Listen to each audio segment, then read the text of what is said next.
I think even from when I was a child, I was very concerned about issues of oppression and social justice. So I think there's something probably innate within me.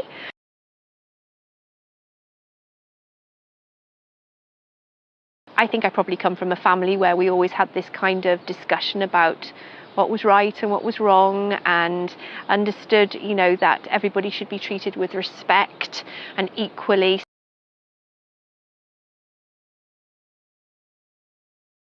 So I think then, even as a child, when I saw that there were groups in society who were not treated fairly, as I probably would have seen it as a child, I thought this was wrong.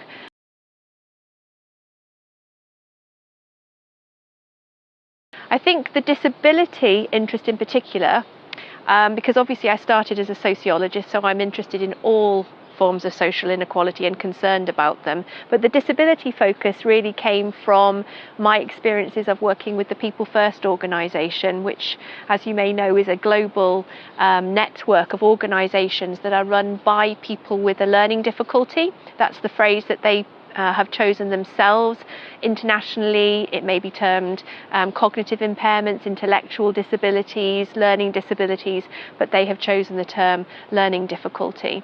And that organisation is run by disabled people, for disabled people, and it's about them finding their own voice, understanding their rights as citizens. And I was really impressed, and I really was captivated by the important work that they were doing. And I thought, I think I would like to try to assist and help in this fight for equality of opportunity and rights for disabled people. If I could be a good ally in some way, that would be what I would like to spend my time and my career doing. And I hope that is what I'm doing. I hope that's what I'm doing.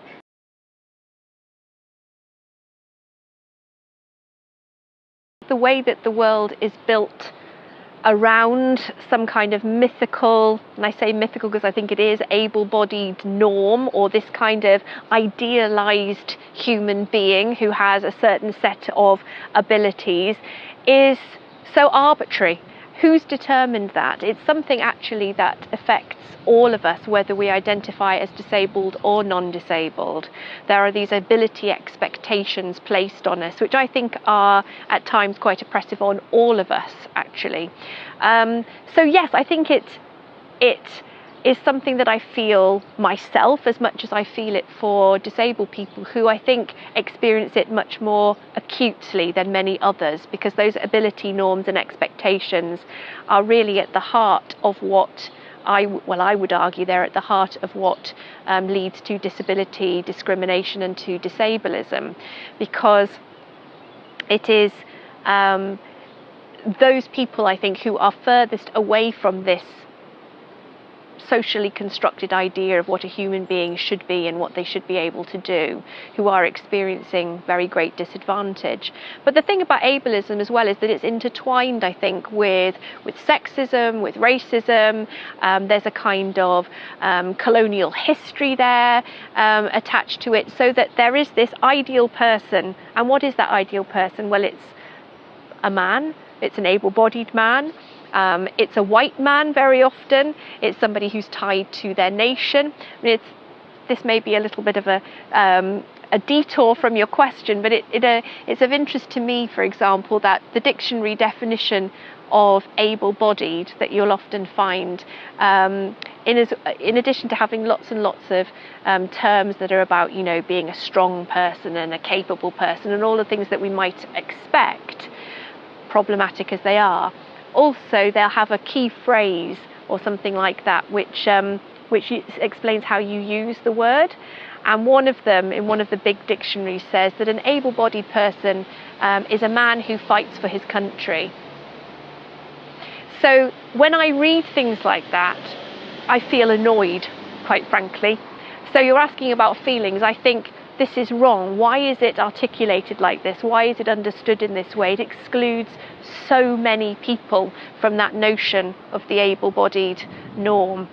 So yes, there is a passion there. I find it very frustrating, and I think we need to challenge it.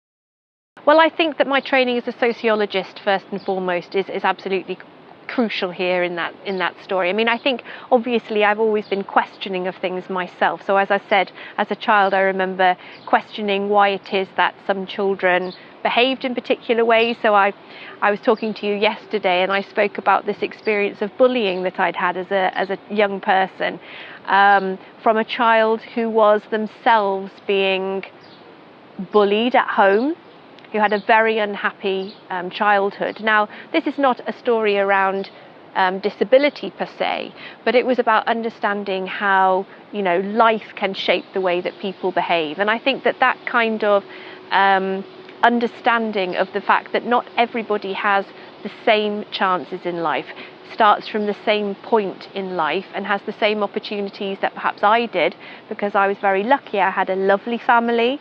I had lots of opportunities, and I would say what we would describe as cultural capital. I have 2 educated parents, and yes, we went to museums when we went on holiday and all of these things, but not everybody has those opportunities. And so I thought this was wrong. And that set me on my journey towards being a sociologist, to understand how those opportunities are distributed very unevenly, and the consequence of that on people's lives. Now, disability, it seemed to me, when I was studying as a sociologist, was a very much neglected form of social inequality. I mean, I'm not that young any longer, so we are talking about when I was studying 15 or more years ago, and things are starting to change. But at that point, I think disability could be described as the kind of poor relation in relation to inequalities. So yes, in no way am I suggesting that we still don't need to be thinking about other forms of inequality. Racism, sexism, homophobia, and all of these are terribly important, but disability felt to me to be neglected. And so I thought, this is something that I would like to commit to trying to address. And I hope that explains why I decided that was where I would like to place my energy.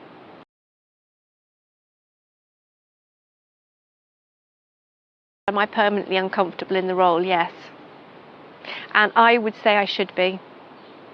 And I don't think that I should spend my time beating myself up about it so much that I don't get on and actually do something that is positive, that tries to assist in relation to disability politics. But I always say this to my colleagues, and I say this to my students, I do need to be highly reflexive in that role of ally. I think the day I become fully comfortable will be the day that I stop asking myself, what am I doing here? And that's a dangerous day when you stop asking yourself, what am I doing? Why am I doing this? Because if it was all about my career, if it was all about my personal, you say distinguished, if it was all about me becoming some kind of, leading academic in the field or something like that, then I don't think that is, in fact, a valid and good place for me to be. I think that if I am useful in the struggle for disability rights, and I think if I can do some good work together with disabled people that assists them in that fight and that struggle, then I will be really satisfied and feel that the choices I have made for this career that I've chosen have been the right ones. But that's really my objective. So I think, in balance to what you're saying, I don't think that I should spend my entire day worrying about it so much that I become frozen, if you like, and unable to get on, make the connections, talk to disabled people and say, what kind of work would you like me to be doing with you, and alongside you, and so on. But at the same time, I think if I don't continue that communication, then I think that will be the day when I should not be doing this kind of work. So the role of the ally is quite a delicate one, I think. I have been through times when I have wondered whether this was what I should be doing, and I won't say now who, but a very leading disability activist did a great thing to help me, actually, and sent me some information that had been written about being an ally, and that you can find on the web, published under DAA. And this really gave me a checklist, if you like, and it's quite a daunting checklist, I have to say, of things to be aware about. But one thing it says is, be aware of these things, but keep going. That's the point, is yes, you have to be reflexive, but also allies are a welcome and valued part of the movement. And I hope it's the same in other social justice movements, but maybe it isn't, maybe it's not. But that's, I think, a journey that we're all on as activists around various different social justice issues. I think there are a lot of other activists in the disabled people's movement who would say that they welcome allies. I think the role of the ally is not to overimpose themselves, not to speak on behalf of disabled people. So, I mean, here today, for example, where I'm at this training event run by the Council of Europe and Enel, I really worked with the team to make sure that what I was doing was guided by what they were hoping and wanting to achieve from this training course. So yes, I made suggestions born of the fact that, you know, I'm a political sociologist, this is about citizenship and participation, so I'm not suggesting that I didn't say, here is some of my expertise, how can I make that available to you and useful to you? I did do that, but I also wanted to make clear that it was them that was leading and designing this course, and I have come here to deliver something that they wanted me to deliver, and that's the point, and that, I think, is what it means to be an ally.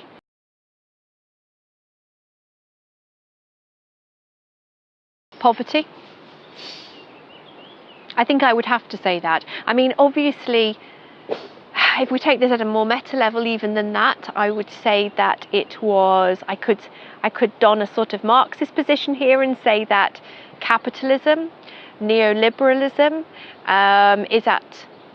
is at the root of many of the problems that disabled people face, certainly, well, all around the world, really, in many respects. The idea that there is a sort of model citizen, model worker, and they have to be a certain way, able to do certain things, and this leads to discrimination against certain groups.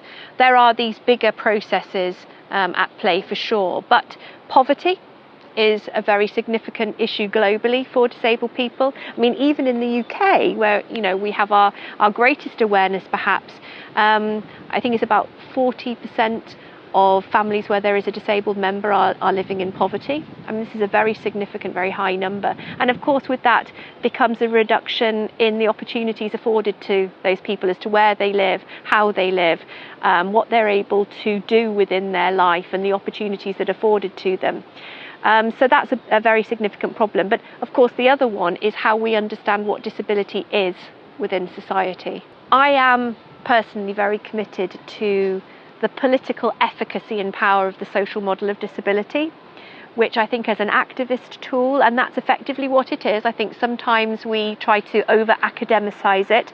We try to do too much with it in theorizing disability within academia. It's an idea of a social movement that came out of the creativity and resistance practices of disabled people, and it is incredibly powerful. But it challenges the still dominant idea within society that disability is a problem that is located within the individual, that it is a very personal problem connected with biology, you know, something that is different, or in that classical medicalized understanding of disability, a deficiency, something that is defective. I use these terms very much in inverted commas about an individual, and that it's a personal tragedy rather than a public issue. I think we are some way along the journey towards shifting public understandings of disability from being something which is a personal problem to something which is understood as a public issue. Because disability is about the barriers that somebody who has a particular impairment faces, which are externally present and created. So either unconsciously, by the way that we design a world around this mythical able-bodied norm that I've been talking about, which excludes anybody who doesn't fit with that in some way, or intentionally through active discrimination against disabled people. But there are barriers, be they economic, poverty, political, social, cultural, technological, and so on. And that's what really disables people. Now, I think one of the biggest challenges still is to ensure that the public really understands that that's what disability is, that disability is socially produced. And because it is socially produced, it can be stopped. We could ensure that there were no more disabled people. There would still be people who had particular conditions and impairments, and those bring certain challenges which can be met very often by good social and healthcare, for example, and service provision. But disability is something that we can address as a society.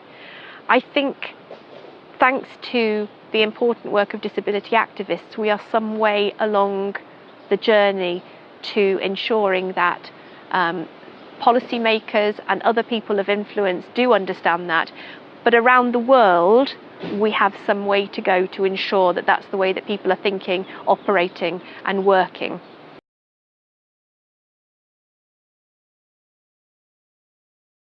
So maybe this is about a question of how disability activists have made the case for them to be afforded rights, and why this matters, and what the consequence will be if they're not.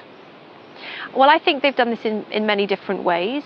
I mean, one thing would be, please ensure that we have the opportunity to work, because so often disabled people are denied the opportunity to work, for example, even where they could, and then are positioned by policy makers, often by the media, as kind of scroungers on welfare and benefits and so on.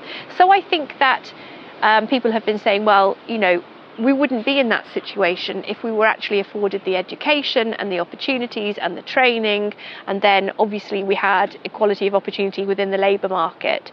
So I think there's been some arguments like that. I think also that disability rights are human rights, so it's been a case of value us as human beings.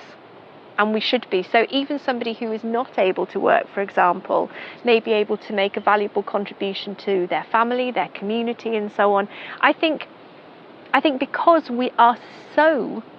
there is such ableism structuring the whole of society in the way that it thinks, that there have been challenges about making that deal, as you're putting it, that threat, you know. And because disabled people also have been categorized as a vulnerable group in inverted commas as well, I think that has led to their disempowerment as well politically. So it's been convenient for the powers to be to see this as a disempowered group and to maintain that through various systems and structures and welfare systems that actually fail to empower disabled people, and thus they've been struggling against their innate positioning as being somehow weaker, more vulnerable, and so on. So it's been a very different kind of politics, and a more difficult one possibly.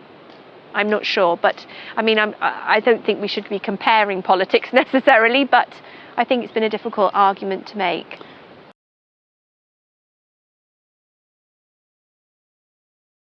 Well, it's a very delicate one, very, very complicated.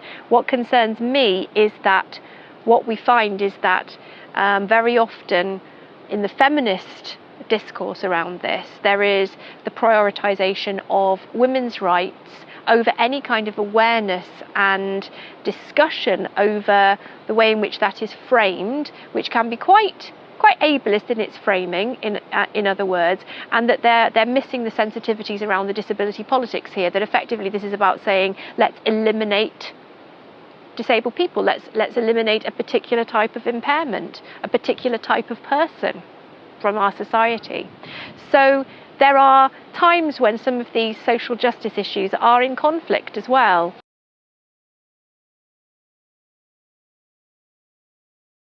We have a group of people who, if we exclude them from major aspects of life, what will the consequence be for the whole of society? And we assume it will not be great. I would say it's not a society that I would like to live in. It's not the society I do like living in that thinks that way. but you're right that it is the way that society thinks. So if there's a group who are excluded, who are seen as less productive, who are perceived as being somehow less valued, then their exclusion, even up to their ultimate exclusion of elimination, if we're talking about selective termination, for example, following the various tests there are. This is because we have so undervalued disabled people and their contribution to society. And until we tackle that, there will be a feeling that there is no consequence to society of the exclusion of this whole group. Now that is wrong, is it not? And you're right, it's a very serious problem. And I think we have to remember as well that really, although we can trace disability activism, back well over a century and so on, in terms of the kind of real drive towards disability politics, it's still relatively young. I mean, really it started when? Late 1970s into the early 80s. And although when I speak to some of my students that feels like a very long time ago in history, that doesn't feel a very long time ago to me. And so I think we're a long way into the journey, but we're still at the start of challenging those big structural and attitudinal barriers that disadvantage disabled people.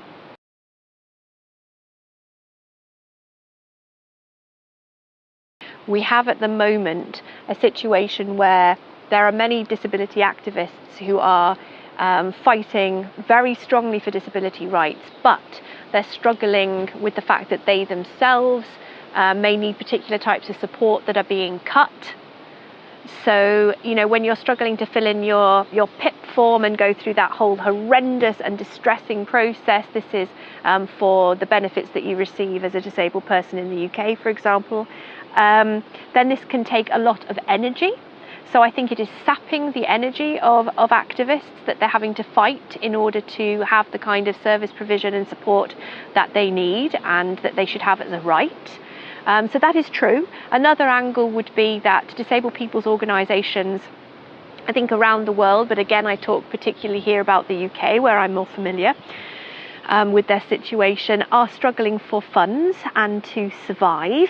And so there is a great power in disabled people coming together to fight as a collective, as a we, we disabled people demand change and, as you say, become much more assertive in there. But when they are also trying to make sure that they have enough benefits to live on and the service provision and social care that they require, there's this risk that if you are too radical and revolutionary, that you will have those benefits withdrawn. That the disabled people's organisations are struggling for core funding, so we're seeing a record number of them, I think, close or have to reposition themselves as somehow allied to the government and receiving money, and that's often then means that they can't be entirely independent of the government, or they're trying to become businesses in various ways, which again shifts the nature and the character of the work that they are doing. So I think that you are quite right that the disabled people's movement at the moment is at a really pivotal time. I think that its position is threatened somewhat by the fact that there is this lack of funding, both personally for disabled people but also for their organisations, and it is necessary. It is not possible for people to keep going and doing the work that they're doing for free, though many disabled people and activists do huge amounts of work for very little funding and really in their own time and so on. But I think that we need to do something about that, the funding mechanisms. Now, it's in the interest of the government to make sure that that doesn't happen, so that we don't have a group of angry and effectively, powerfully angry disabled people. I know that there are moves at the moment to try to consider the position of DPOs nationally in the UK and to see, where they are, how they're functioning, how they're surviving, where they're not surviving, what might be done to bring them together in ways. I know that there was a really interesting sort of summit run at the Trade Union Congress where they talked about where next for the disabled people's movement. And they were talking again about, you know, how we form networks with other social justice causes, how the funding and how it could be supported to engage in this work. So it's all happening, but you're right, there is this important moment now where if we don't maintain the momentum in the face of what the government is trying to do, then there's a risk that disabled people will be, you know, silenced in effect. I don't think they'll let that happen, would be my view, but there is that threat.